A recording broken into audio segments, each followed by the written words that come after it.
From advertising to software as a service to data. Across all of our programs and clients, we've seen a 55 to 65% open rate. Getting brands authentically integrated into content performs better than TV advertising. Typical lifespan of an article is about 24 to 36 hours. If we're reaching out to the right person with the right message and a clear call to action, then it's just a matter of timing.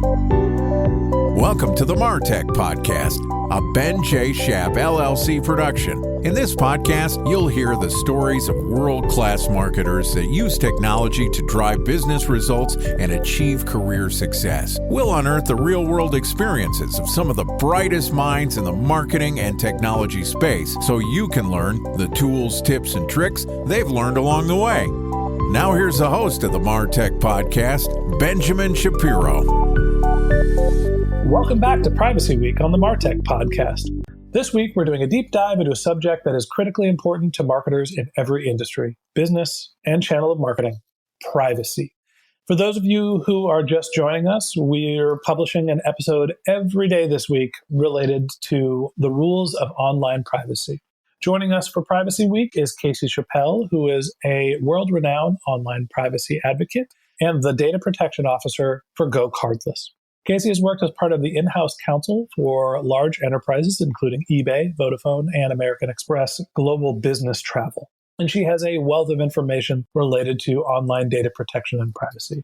So far this week, Kasey has walked us through some general rules for privacy, what GDPR means, how you can safely capture some data, and what are the rules for email marketing. And today, we're going to talk about online advertising. Here's the fourth installment of our interview with Kasey Chappelle from GoCardless. Kasey, it's Thursday. We are almost to the finish line. Welcome back to Privacy Week on the MarTech Podcast. It's great to be here, Ben.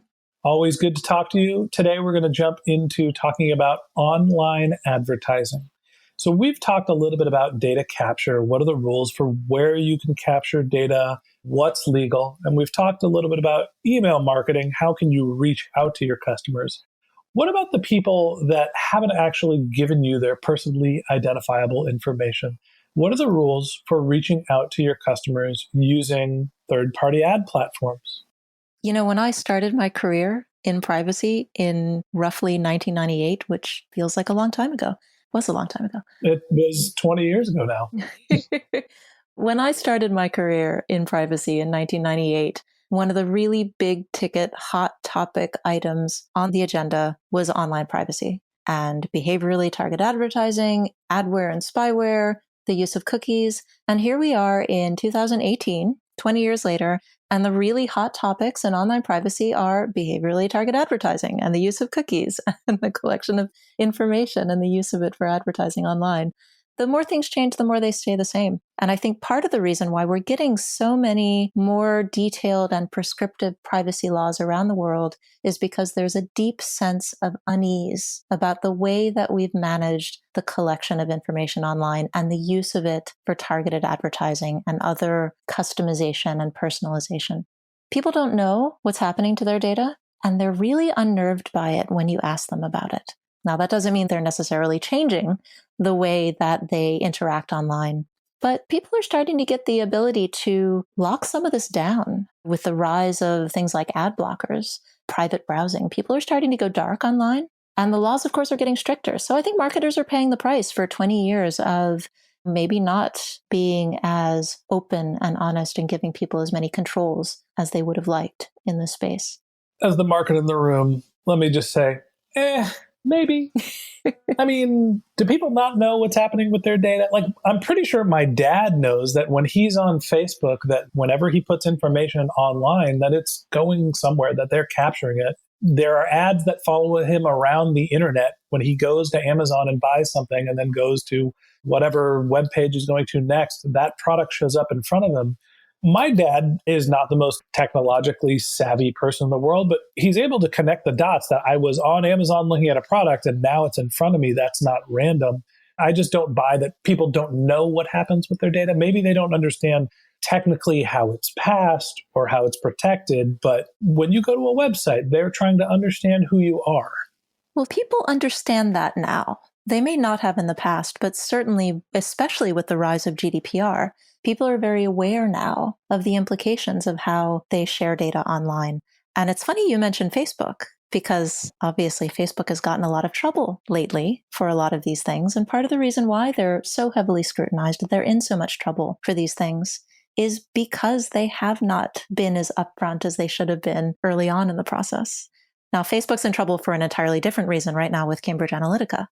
But think about the position that Facebook is in. Your dad knows what happens to his data on Facebook, even if they're using it for other purposes, because he has a relationship with Facebook. But your dad doesn't have a relationship with the multitude of advertising companies operating in the back end. I'm sure you and most of your listeners have seen those charts of the complexity of the online marketing industry and how many different players on the demand side, on the supply side, and all of the exchanges in the middle. Do you think your dad understands who exactly is making those decisions about him and how he might, if he wanted to, turn those decisions off? In the same way that when my dad, who's a homeowner, understands that when he pays his utility bill, he is paying one company to deal with the waste that comes out of the house. Now, does he know what company manufactured the piping to take the waste out of his house? Does he know what the relationship is with the treatment plant? Does he know what the water recycling plant that repurposes it for drinking water?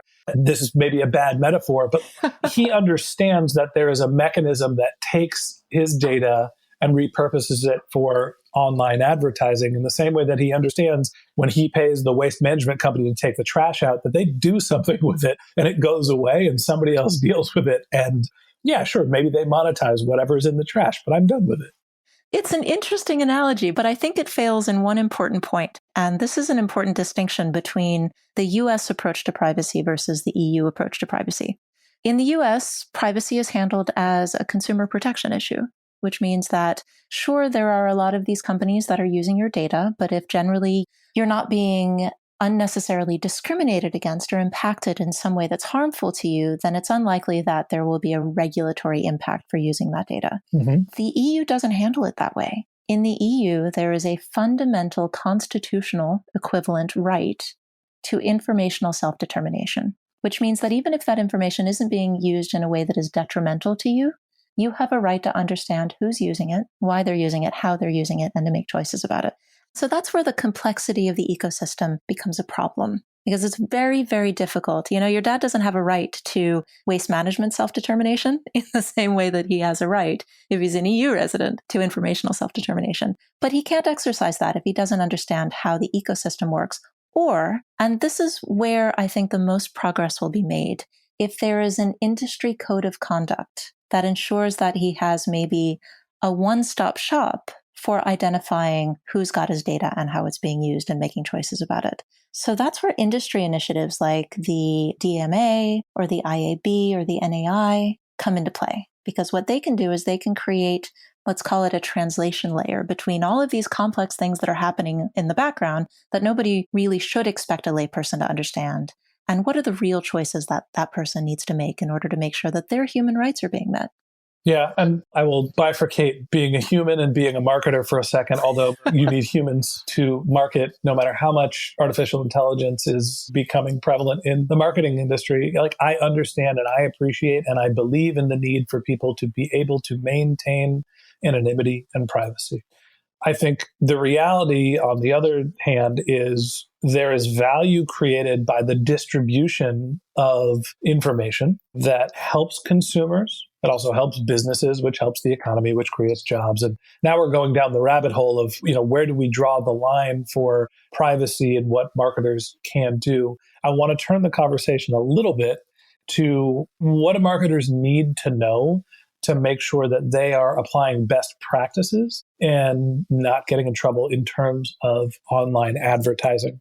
I have data from my website. We have cookies. Google has a cookie and Facebook has a cookie, and I can feed information based on what behaviors people have on my website, and I can plan marketing automations and marketing campaigns around that.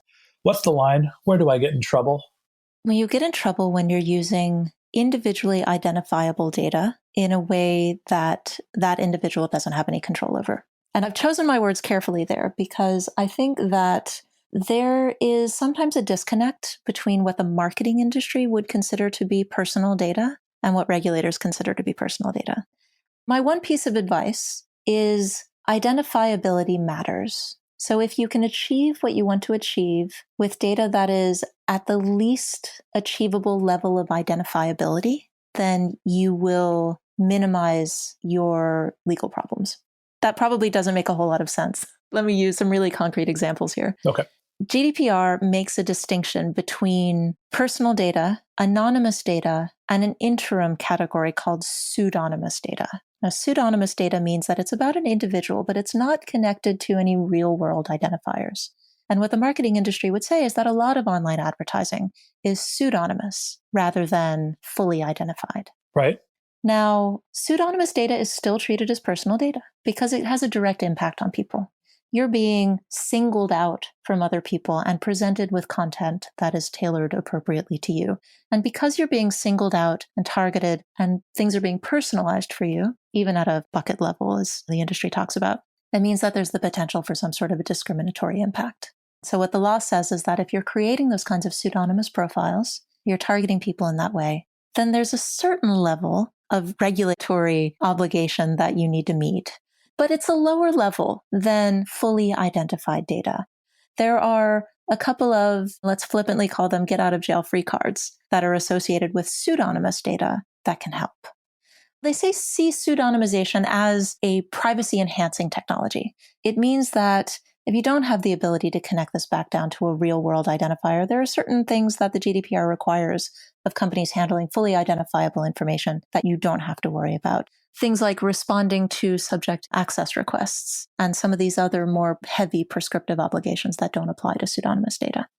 So what I'm hearing is essentially there's 3 levels of data: personally identifiable information, your name, your email address, your social security, your phone number. There are clear data protections around how those can be used in online advertising targeting. There is pseudonymous data, which is cookies. And I'm just going to use an example of somebody comes to my website, they look at a product, I can retarget them using a cookie without actually knowing who they are, but I can personalize the advertisement based on their behaviors. That sounds like pseudonymous data. And then there is anonymous data, which I guess that's aggregate data where you don't know a person. Aggregate data, certainly, right? If you've aggregated it, then you've achieved a level of anonymity that takes it out of the scope of data protection law. Pseudonymous data, think of it as you maybe have a unique identifier attached to the data, but it's not a persistent identifier and it's not connected to any sort of real world identity. And achieving that level of pseudonymity, it's not uncomplicated, but certainly if you're providing a marketing service and you're making that effort to make sure that you're stripping out direct identifiers, that you're keeping your unique identifiers on a non-persistent basis, then you've achieved a level that the GDPR recognizes as privacy enhancing. Now, that doesn't mean that you don't have any data protection obligations, but it does mean that there is a recognition that you've taken some steps to be privacy protected. So let me give you a real world example using Facebook, because hot topic. People come onto my website and I get 500 email signups, and I want to take those email addresses that people have given to me. Somewhere in my privacy policy, it says that I can use that information for marketing. I take those emails, I upload them to Facebook, I add some creative, and I start serving them ads. Let's say I'm promoting somebody else's business. Now it's not even my business, right? I have an affiliate relationship and I want to push people to buy something on Amazon. Is that legal? I'm taking personally identifiable information. I'm uploading it into Facebook and I'm driving someone to a service that doesn't have their consent. Well, the devil's in the details here. Where did you get the emails to begin with? Did you collect them lawfully? Did people know that you would have them and that you'd be using them for marketing purposes? Right? Even if you're not using them to email them, if you've collected the information for marketing purposes, then the law generally says that you have to have used some level of transparency there.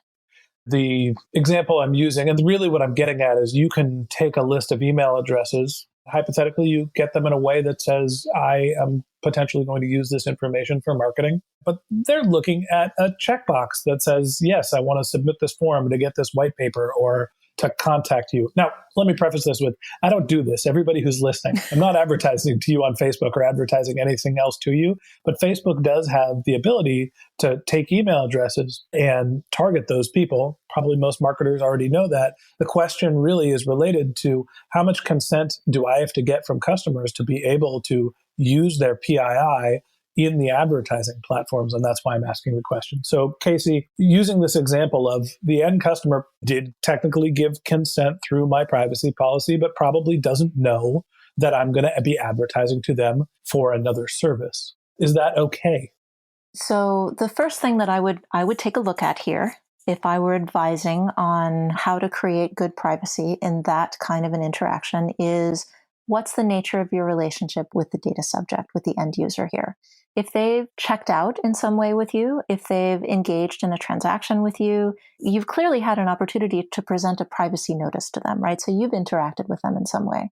Now you've got their information because you've interacted with them, and you're using that information to engage in some sort of a commercial activity, in some sort of a marketing activity.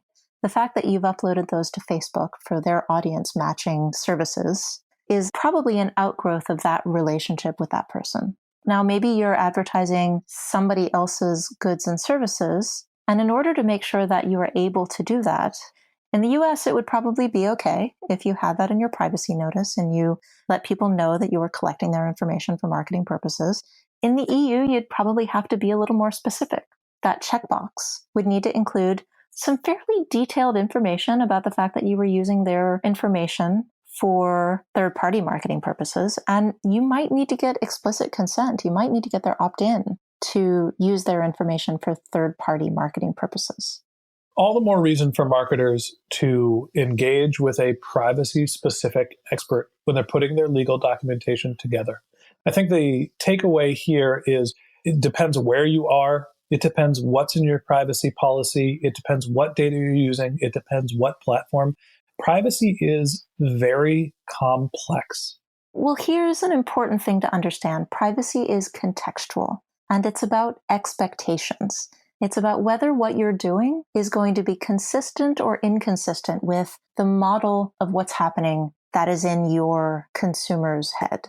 And that's where I go back to that first point of don't be creepy. Do people expect that this is happening? If they don't expect that this is happening, how do you adjust that expectation? How do you make it clear to them that it's happening? And in some cases, depending on the impact to them, how do you give them the choice to either say yes or say no? So for everyone that's listening, I want you to stop. I want you to pull the car over.